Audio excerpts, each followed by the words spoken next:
Good afternoon, Florida. Live from Studio 67 and the people that brought you Fackish, we are Happy Hour with the Analysts. My name is Jared Grigas. I am here with my colleague Shiloh McPherson. Shiloh, why don't you tell the people a little about yourself?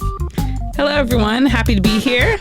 My name is Shiloh. I graduated from the University of Florida in 2020, and I studied economics and African American studies. And then I had a couple of jobs before coming over to FAC in last year of December, and been happier ever since. We are certainly happy to have you, Shiloh. And live from our nation's capital, we have got our resident Beltway correspondent, Sara Henley. Sara, why don't you say hello? Hey Jared, good to see you all the way here in DC. My name is Sara Henley. I also went to the University of Florida and I graduated with a business management and public health degree back in 2020, just like Shiloh. Never had a graduation, but we won't talk about that today. And I follow federal, community and urban affairs, anything Eddie Labrador. I'm his analyst. But it's good to be back in the podcasting groove. Thank you, Sara. And as I mentioned, my name is Jared Grigas, and together we are the Analysts. Go ahead and kick back, pour yourself a drink, and relax. We got a great show for you guys today, hitting all the county highlights. But first, we are going to bring back a classic. It is our question of the week. The twist today is that we will be answering for each other. The question will be, what cocktail would you be? So Shiloh, why don't you start us off? What cocktail would I be? All right, Jared. You know what I'm going to say. Old-fashioned all the way. Can't go wrong with some bourbon and a little orange pizzazz. Sounds more like Bob, but I will take it. All right. No. Sara, what drink would Shiloh be? That's an easy one. Our Key West girl would definitely be a pina colada. She is chill. She's laid back. She's go with the flow. She's sweet. She's fun. She is a pina colada any day. I love it. I think Sara, you ready for yours? I'm ready. Sara, if she were a cocktail, would be a Guinness. Not actually a cocktail, but a drink. You know what I mean. Sara studied abroad in Dublin, Ireland, and never misses an opportunity to tell people that or where she would rather be on any given day. Isn't that right, Sara? Where would I rather be right now, Jared? Probably Dublin. Perfect answer. They do call Tallahassee the Dublin of the South, though. Oh, yeah, I heard that. Not quite true, in my opinion. What's the bar down the road, the Irish bar? Finnegan's Wake. There is one Irish bar in Tallahassee. That's the one, yeah. It's good, though. We're not sponsored by them or anything. But, Doesn't. Maybe one day. We'll talk. Moving forward, we are getting into some of our legislative updates. We have a very special session to talk about. I'm going to let Sara take the lead on that one. Sara, take us away. Yeah, so moving on, we had our very first special session of this year start last week. That was originally supposed to be all about redistricting, a little more on that later. And we've been following redistricting since committee week started in fall of 2021. After the decennial redistricting was completed by the U.S. Census, Florida's total population is 21,538,187. And we actually gained one congressional seat. And this is kind of a fun fact, I saw today on CBS News that Florida is the least affordable place to live in the United States. Not necessarily fun, but we're seeing a huge uptick in the Tampa-St. Petersburg metro area. They had about 36,000 residents a gain in 36,000 residents from 2020 to 2021. And Miami, Florida, as you would assume, is the least affordable place to live in Florida. Just a little fact. It is certainly approaching the level of a crisis, Sara. Obviously people want to live in the Sunshine State, but with that comes, a corresponding increase in demand and prices. So we will see what can be done about that. I think Shiloh has a little more on the redistricting updates. Shiloh, what's going on there? All right, yes. Lots of updates. So last week we had a special session which was dedicated to passing the congressional maps for redistricting, and the bill passed in the Senate 24-15 and the House 68-38. But just to give you all some background, during the session earlier this year, the legislature actually approved a map by Senator Rodriguez, Senate Bill 102, which included a primary and secondary congressional plan.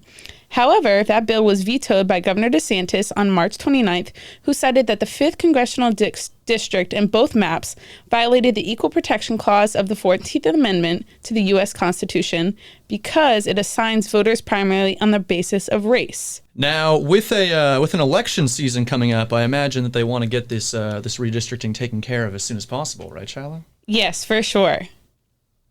Shiloh, what happened with the House and Senate maps? Florida's House and Senate maps, were they passed? Yeah, so those already passed in the previous session. And do they have to be approved by the governor? No, they do not. So that is the exception.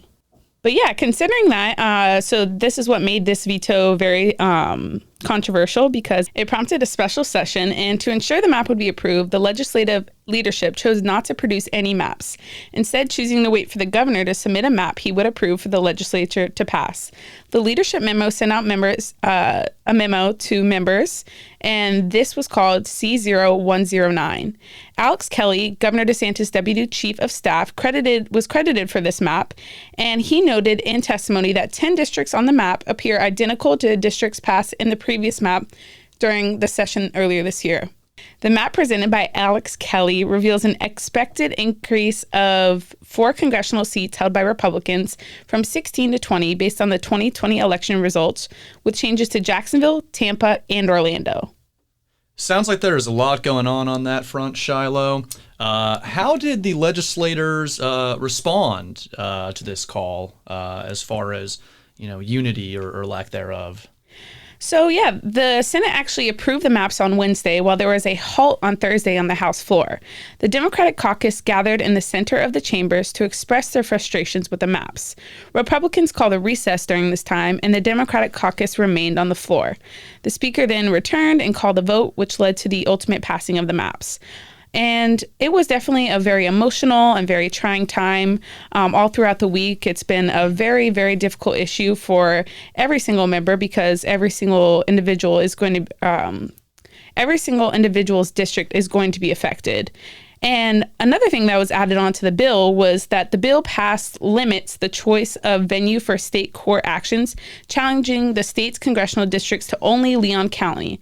So the bill additionally provides that the state court shall be the court of original jurisdiction on actions challenging the state's congressional districts related to state constitutional or state law grounds.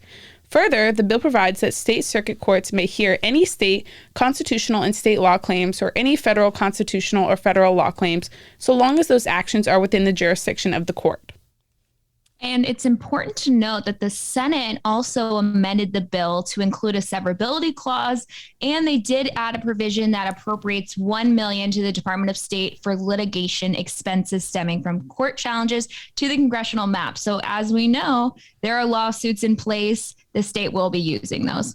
Exactly. And the governor actually signed the maps the day after it was passed in the House. So this was last Friday. And since then, there has been a lawsuit filed on behalf of several parties, such as the Black Voters Matter Capacity Building Institute and the League of Women Voters, amongst several other parties. Where can we find the maps, Shiloh? Those can be found at floridaredistricting.gov. Yeah, it'll be interesting to see what happens with the maps in the next few weeks here. I know with the primary elections coming up, those maps are needed ASAP. So we will be following that in the next few. We will be following that, and I'm sure it will be in the news to come. Yes, for sure, Sarah. Some people might say that that would be magical if that happened. Speaking of magic, On Tuesday, the governor amended the call for special session to include a review of the independent special districts and to also remove the theme park exclusion in the social media platform definition. The bill called for the review of these independent districts by Senator Bradley, and it essentially would dissolve certain independent special districts created by special act prior to November 5th, 1968 that have not been reestablished, re-ratified, or otherwise reconstituted by a special act or general law since.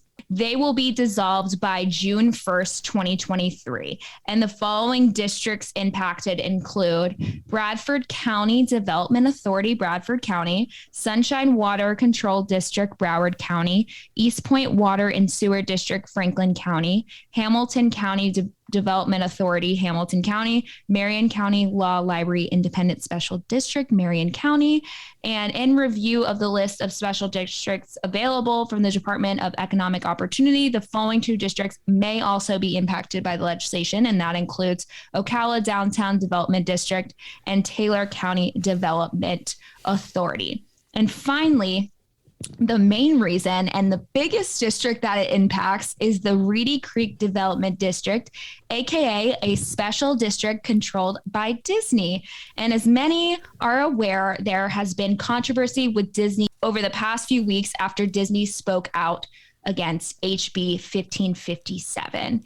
So Shiloh and Jared have to ask, prior to special session, did you all know what Reedy Creek Development District was? You know, Sarah, full disclosure, I was not all that familiar. What's going on is fascinating, that, it took them 3 days to undo what's been in existence for, 60 years now? 50 years? 55 years, yeah. So, yeah, it's an interesting history. What about you, Shiloh? Yeah, I had no idea that Disney had all of their public works and a tax system set aside that was different from any form of local government. So that was very surprising to me.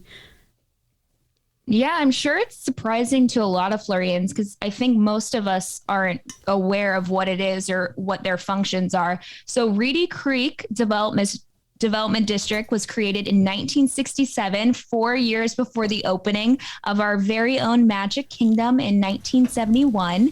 And Disney essentially, through the charter, created its own form of progressive government. And it encompasses approximately 25,000 acres in both Orange and Osceola County and two cities, Bay Lake and Lake Buena Vista. The district is responsible to oversee land use and environmental protections and provide essential public services. So think fire protection, emergency medical services, water production, treatment, storage, pumping, reclaimed water, chilled and hot water system, wastewater, drainage, flood control, electric power, and solid waste and recyclables, disposable, and they maintain all public roadways and bridges. So yes, they do a lot of things, and they additionally use their funds. It funds its operations and services by assessing taxes and fees to the district's landowners and by issuing ad valorem and utility revenue bonds. And there is a 5-member board of supervisors elected by landowners that govern the district. So that is actually similar to a board of county commissioners. That is certainly a lot going on, Sarah. I imagine that the happiest place on earth is probably not too happy about this, but what does the transition plan look like going forward as far as, where are all those assets and responsibilities and bond debt going? I don't think there is necessarily a transition plan just yet. I think the biggest thing with this dissolution is it takes away Disney's control. The reason Reedy Creek is such a big deal is Disney has all of their control. They're able to eliminate layers of red tape during infrastructure and construction processes. They review all their building codes. They issue permits. They speed up the process without having to go to the county or the city or even the state and deal with all those shareholders involved. So I think everyone is still assessing the financial impact, but there's potential for this to cause taxpayers in the surrounding areas a significant amount of money. I know Disney has an estimated $1 billion in debt obligations, and they spend about $160 million a year on public services, reported by the Washington Post.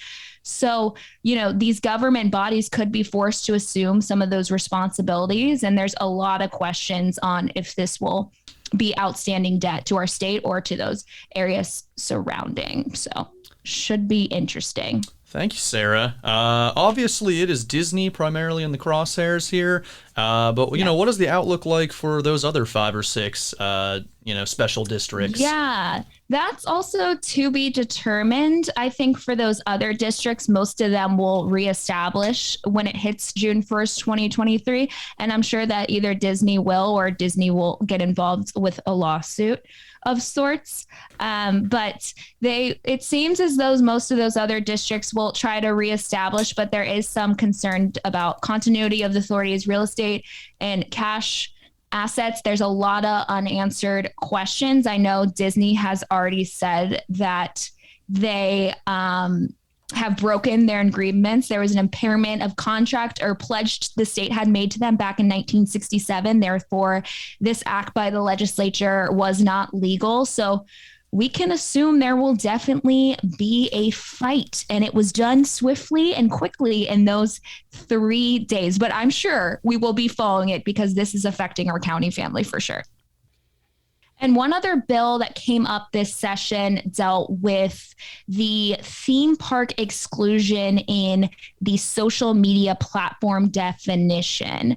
SB 6C amended a bill that was passed during the 2021 legislative session, SB 7072, and it was signed into law by the governor in May 2021.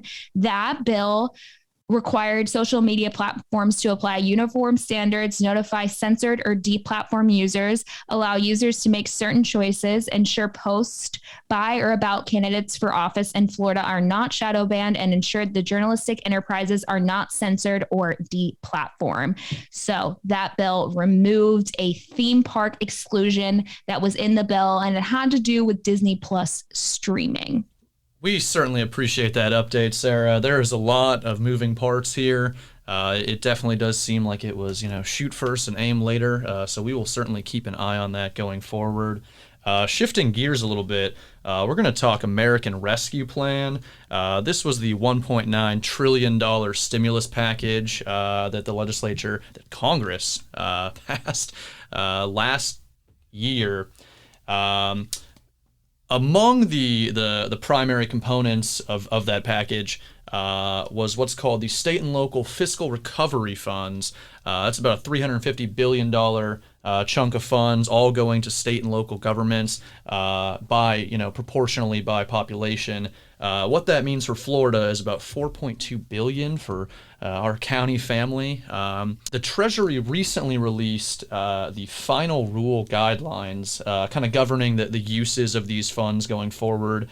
Last year we saw the interim final rule, and in the meantime, the Treasury has been kind of taking feedback regarding uses of these funds and the guidelines, and so they have updated the final rule a little bit, and it is now in its polished version. And what this means for uses of funds going forward is a lot more simplicity and flexibility in the spending for these recipients to kind of do as they please with the funds. There's obviously limitations.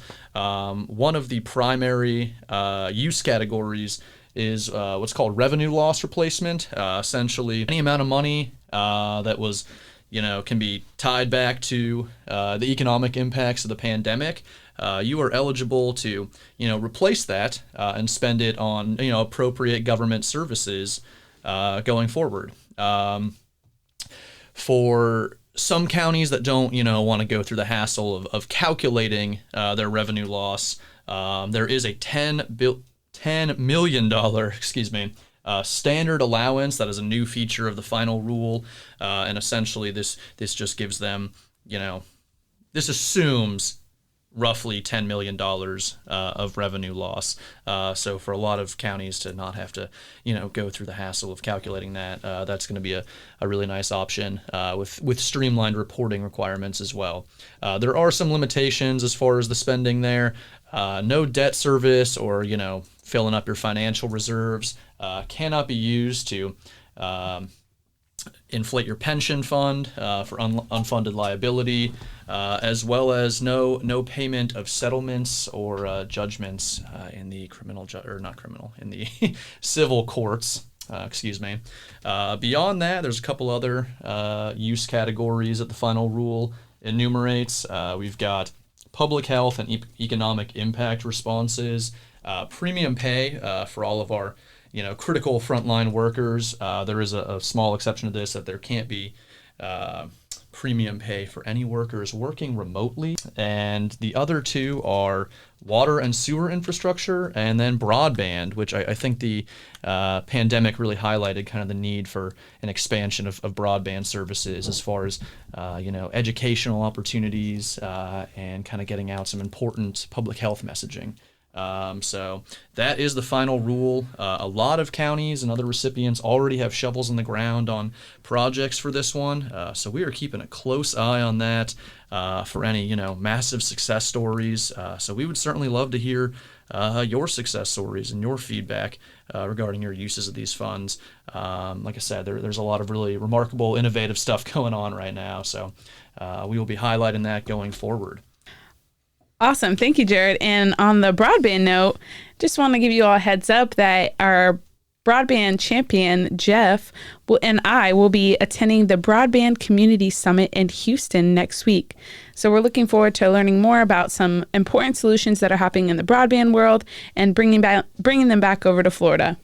That is an exciting opportunity, Shiloh. Hope you guys pick up some good notes. Don't work too hard, and make sure to eat some good Tex-Mex for us. Oh, 100%. I'll try and bring some back to y'all. Definitely send me a brisket to Washington, D.C. Okay, and wrapping up to our county shout-out segment. We have a new segment on the podcast, County Shout-Outs. We're going to be highlighting projects, funding, and innovative things going on in counties across Florida. So Jared, take us away. Thank you, Sara. Our county of the week is Dixie County. Dixie County just pumped $3.7 million into its Emergency Operations Center, state-of-the-art facility in Cross City, and it's going to be just instrumental as far as responding to fire and flooding crises moving forward. That is an area that was really struck pretty hard by hurricane. I believe it was Hermine a couple years back, and so this goes a long way to kind of mending some of the wounds of that, and hopefully being prepared going forward for these horrible tragedies. So Dixie County, we cheers to you. Thank you for that, Jared. And a few announcements for the week. Our 2022 annual conference and educational exposition is on June 28th through July 1st at the Hyatt Regency Orlando in the beautiful Orange County, Florida. We got a couple of great keynote speakers, Jim Cantori and Admiral Peter Cressy. I don't know about you guys, but I watched Jim Cantori and Stephanie Abrams every single day growing up on the Weather Channel. So that'll be fun to see them. And we have a couple great workshops planned, including an American Rescue Plan Act, ARPA workshop. I'm sure you'll see Jared at. And Access 67, Closing the Digital Divide, and cybersecurity workshops. I'm sure you'll see Shiloh at, and a lot more. And also something important to note is this week, the governor issued another proclamation calling for a special session to consider legislation related to property insurance. And it also included topics ranging from reinsurance, changes to the Florida Building Code to improve the affordability of property insurance, the Office of Insurance Regulation, civil remedies, and appropriations. So this special session will convene on Monday, May 23rd. Until Friday, May 27th. So we will definitely be keeping an eye out on that special session. It will be good to be back. I believe that is all we had for you guys today. So until next time, this has been Happy Hour with the Analysts. And remember, every hour is Analyst Hour.